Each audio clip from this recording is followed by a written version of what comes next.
Muita gente ainda acredita que todo material acústico é igual. Espuma acústica, lã de PET, lã de vidro, lã de rocha. E ainda hoje tem gente especificando material acústico sem saber a informação mais importante desse material. E é por isso que nesse vídeo eu vou te mostrar como identificar essa informação em qualquer material e como utilizar isso nos seus projetos de uma maneira muito mais prática e técnica. No dia a dia eu recebo muitos projetos de arquitetos e de engenheiros que vêm com supostas especificações de acústica. E por que eu digo que são supostas especificações? Porque sempre vem escrito algo do tipo, entre aspas, revestimento acústico, ou forro acústico, ou porta ou esquadria acústica. E assim, colocar o termo, a palavra acústica do lado de qualquer coisa não significa nada, não dá para dizer que isso é uma especificação técnica. E quando a gente está falando de materiais acústicos, principalmente os materiais de condicionamento acústico, que caso você não saiba, são aqueles que a gente utiliza para reduzir a reverberação, aquele eco e deixar o ambiente mais confortável, é simplesmente indispensável você conhecer uma informação desses materiais, que é o coeficiente de absorção sonora. Porque sem essa informação você simplesmente não consegue fazer o cálculo e o projeto de condicionamento acústico. Mas afinal, o que é o coeficiente de absorção sonora? Mas eu vou fazer uma analogia para ficar um pouquinho mais fácil de entender. Imagina que você tem duas casas iguais, uma casa com um telhado branco e uma casa com um telhado preto. Se você lembrar lá das aulas de física ou das aulas de conforto térmico da faculdade, você vai lembrar que as cores claras tendem a refletir a luz e, consequentemente, um pouco do calor. Já as cores escuras fazem o contrário, elas absorvem a energia e absorvem o calor. Com os materiais acústicos acontece algo muito parecido, só que ao invés de luz e calor, a gente está falando de som e de frequências. Então existem materiais que conseguem absorver determinadas frequências e existem materiais que não. Assim como existem materiais que refletem determinadas frequências e materiais que refletem outras frequências. Tá, mas para que isso importa na prática? Na prática, isso é muito importante justamente porque o projeto de condicionamento acústico é todo pautado em equilibrar reflexão e absorção. E esse equilíbrio, ele vem justamente de você entender qual que é a função de cada ambiente. Se você está projetando um ambiente para fala, ele vai ter um equilíbrio diferente de um ambiente para música, ou de um ambiente para filmes, ou um ambiente de trabalho. E eu vou falar um pouco sobre como é que você encontra esse ponto de equilíbrio, esse ponto ótimo, um pouquinho mais lá na frente. Então, deu para entender que quando você não sabe o alfa, ou o coeficiente de absorção sonora do material, é como se você tivesse que pintar uma tela sem saber quais são as cores que você está utilizando, é basicamente dar tiro no escuro. Então é por isso que é tão importante conhecer essa informação, e me impressiona muitas pessoas especificarem materiais acústicos sem saber isso. Tá, mas como é que você identifica isso e como é que você utiliza isso no projeto é o que eu vou falar agora. Por exemplo, se você abrir um catálogo de qualquer fabricante que se preze de materiais acústicos e der uma folhada rápida, eventualmente você vai encontrar aqui um gráfico, como esse aqui. Esse gráfico vai te dizer exatamente quanto material consegue absorver do som em cada faixa de frequência, desde os sons mais graves até os sons mais agudos. E esse coeficiente de absorção, ou esse alfa, ele é um númerozinho que vai de 0 até 1, ou de 0 até 100%. Tá, mas isso significa que eu sempre vou querer ir atrás de materiais que tenham coeficiente de absorção sonora próximos de 1? Não! Justamente, e você deve lembrar, porque eu já falei isso 2 vezes nesse vídeo, a acústica é pautada em equilíbrio entre reflexão e absorção. Não precisa ter reflexão demais, nem precisa ter absorção demais. E aí, quando você especifica somente materiais que absorvem muito e coloca isso em muita quantidade no seu projeto, você simplesmente está arruinando o condicionamento acústico. Só que eu falei que se você pegar um catálogo de materiais acústicos, você vai encontrar essa informação. Mas e os materiais que não são acústicos? Eles têm coeficiente de absorção sonora? E a resposta é sim.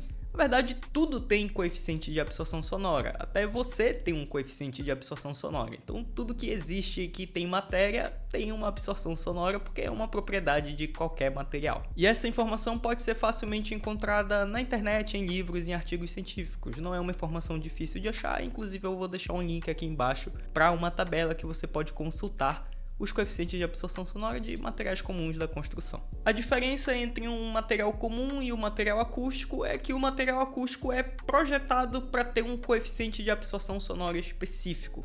Então, em resumo, o projeto acústico ele vai seguir um fluxo em que você primeiro entende qual que é a função do ambiente que você está projetando na perspectiva sonora e encontra o ponto ótimo que aquele ambiente tem que ter do equilíbrio entre reflexão e absorção.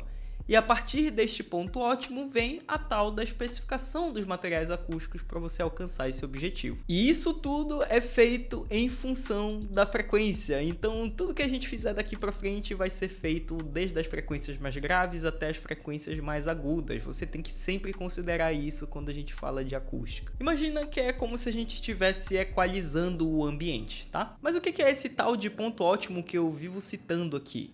É um parâmetro que, para nós na acústica, nós chamamos de tempo ótimo de reverberação, que na prática é quanto tempo o som pode ficar reverberando no ambiente para que ele seja confortável para aquilo que ele foi concebido. Então entende que uma sala de aula vai ter um tempo de reverberação ótimo que é diferente de um auditório, ou de uma igreja, ou de um cinema?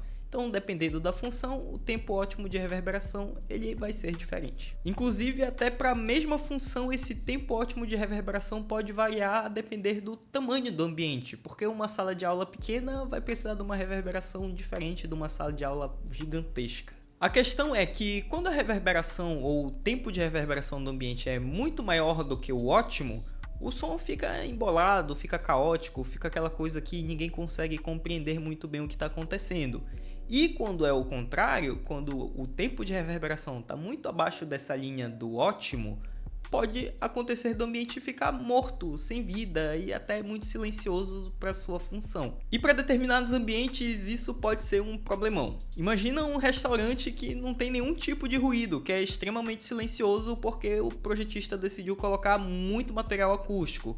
O que acontece é que as pessoas não vão se sentir confortáveis de conversar em um ambiente assim. O ambiente fica esquisito e perde a privacidade. Então, da feita que você define onde você quer chegar e de onde você está partindo, é só uma questão de saber como você vai chegar lá a partir dos materiais acústicos. Inclusive, eu tenho um vídeo aqui no canal que eu soltei os 5 materiais acústicos que você precisa conhecer para começar a especificar como um especialista. Então depois desse vídeo dá uma conferida lá. E claro, se você está gostando desse vídeo, já aproveita, deixa seu like e considere se inscrever para não perder nenhum vídeo do canal. Agora sim, vamos para uma aplicação prática. O que eu faço com toda essa informação e como é que isso entra num projeto de fato? Então vamos pensar o seguinte cenário. Você chegou numa escola e vai fazer o projeto de condicionamento acústico de uma sala de aula que tem 10 metros de comprimento por 5 metros de largura e um pé direito de 3 metros. Mas claro, essa sala também tem uma porta de entrada e 2 janelas laterais para iluminação natural. E essa porta tem 1 metro de largura por 2,10 de altura e as janelas têm 3 metros de comprimento por meio metro de altura. Tá começando a visualizar esse ambiente que a gente está criando juntos? Então guarda ele aí na sua mente que a gente vai continuar agora com os materiais. Agora que eu já sei toda a geometria dessa sala, vamos pensar de que é feito cada uma dessas superfícies. Vamos pensar que são paredes comuns de alvenaria, um piso cerâmico e uma laje de concreto pintado. A nossa porta é uma porta de madeira e as janelas são de vidro, beleza?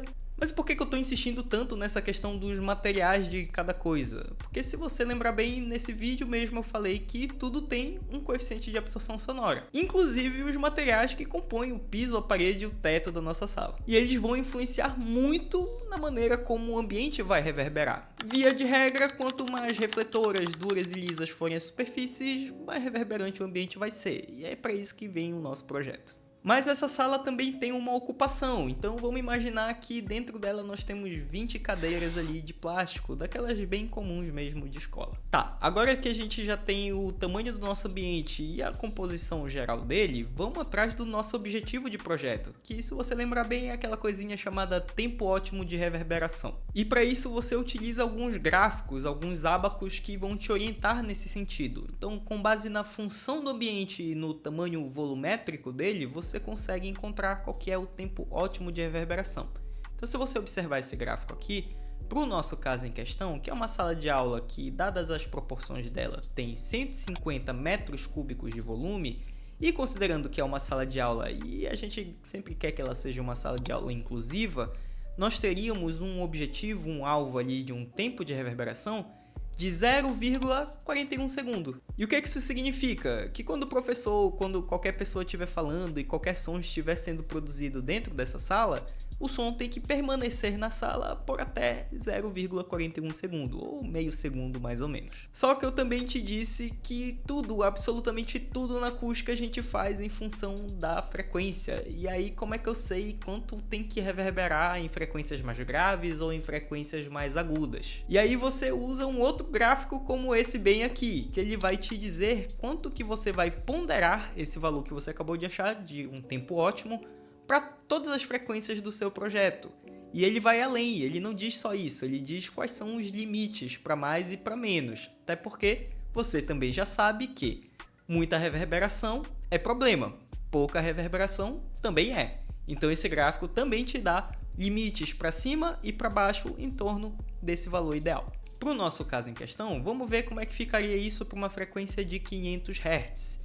Eu teria o valor de 0,41 segundo como sendo o ideal, mas para essa frequência eu tenho um limite superior de mais 20% e um limite inferior de menos 20%. Só que para uma frequência mais grave, como o caso de 125 Hz, o limite superior já é de até 45% e o inferior é de até 35% em torno desse valor ótimo. Pô, beleza, então agora você já sabe de onde você está partindo e onde você quer chegar. Agora basta saber o caminho para lá, que é justamente a especificação dos materiais acústicos. E para isso a gente já tem uma fórmula toda bonitinha que calcula isso pra gente, que é esta bem aqui. Essa fórmula é uma fórmula que a gente chama da fórmula do tempo de reverberação de Sabine, que foi quem criou essa equação. Mas basicamente ela relaciona o tamanho do ambiente com a quantidade de absorção dele. Então, quanto maior for o ambiente, ou seja, quanto maior for o volume do ambiente, a tendência é que ele seja mais reverberante. Basta você comparar, por exemplo, um galpão com uma salinha pequena. Você já entende como o volume pode influenciar nisso. E, por outro lado, nós temos a quantidade de absorção. Então, quanto mais absorvedores forem os materiais e as superfícies dentro do ambiente, maior vai ser a área de absorção. E aí, isso faz descer o tempo de reverberação. E eu basicamente peguei essa fórmula e coloquei dentro de uma planilha de Excel para calcular isso para mim. Então eu tenho aqui nessa planilha todas as áreas, todas as superfícies e todos os materiais com seus respectivos coeficientes de absorção sonora e eu consigo calcular a partir disso o tempo de reverberação em todas as frequências. Então eu criei dois cenários. O primeiro de um diagnóstico, onde a gente simula um ambiente sem nenhum tipo de tratamento acústico, como a gente havia comentado aqui, parede de alvenaria, laje de concreto, piso cerâmico e por aí vai. E um segundo cenário, em que agora a gente vai tratar esse ambiente para alcançar o tempo ótimo de reverberação. Então, se a gente olhar o resultado daquele diagnóstico e comparar com quanto deveria ser, vai dar para perceber que ficou muito acima a reverberação do que realmente seria o ideal, chegando a valores ali de até 6 segundos. Então, imagina, para uma sala de aula, o professor falar e o som ficar ali em 6 segundos reverberando e ninguém vai entender nada. Bom, a primeira coisa que eu vou fazer aqui, e já fica uma dica para você, é substituir esse mobiliário, porque afinal de contas a gente já pode pensar em investir na ergonomia do espaço. Então vou substituir essas cadeiras de plástico por cadeiras estofadas. E por que eu estou fazendo isso? Além de ser uma cadeira mais confortável, o material estofado ele é fibroso, então ele tende a absorver mais do que um material liso como o plástico. Então, ao mesmo tempo que você está investindo em ergonomia, você também pode estar investindo em acústica. Então, para as paredes, eu estou considerando meia parede feita nesse painel de Landpet da Brasil Acoustic, que é excelente para absorver médias e altas frequências. E para o forro, estou considerando utilizar um forro da Ambi, que é feito de MDF perfurado, que já absorve muito bem as baixas frequências. Então percebeu que a minha estratégia de especificação envolve materiais que se complementam tanto na questão do design, mas também na questão do desempenho? E com isso eu consegui chegar nesse resultado bem aqui. Essa linha verde representa como está o nosso ambiente agora. E as duas linhas azuis representam os limites em torno do tempo ótimo de reverberação, que é o nosso objetivo de projeto. Então, no cálculo, a ideia é que você consiga fazer com que o tempo de reverberação do seu ambiente esteja dentro de um limite aceitável e que vai fazer com que o ambiente fique bem mais confortável. Na prática, esse gráfico basicamente significa o quê? Que os alunos vão conseguir entender todas as aulas que serão ministradas nessa sala e que os professores não vão ficar competindo com a própria voz. E é exatamente assim que você utiliza a informação mais importante dos materiais acústicos nos seus projetos. Mas se você quiser ir além e projetar com muito mais confiança e com muito mais técnica em praticamente qualquer projeto, tem um link aqui na descrição que você clica e agenda uma conversa comigo para eu te mostrar esse caminho.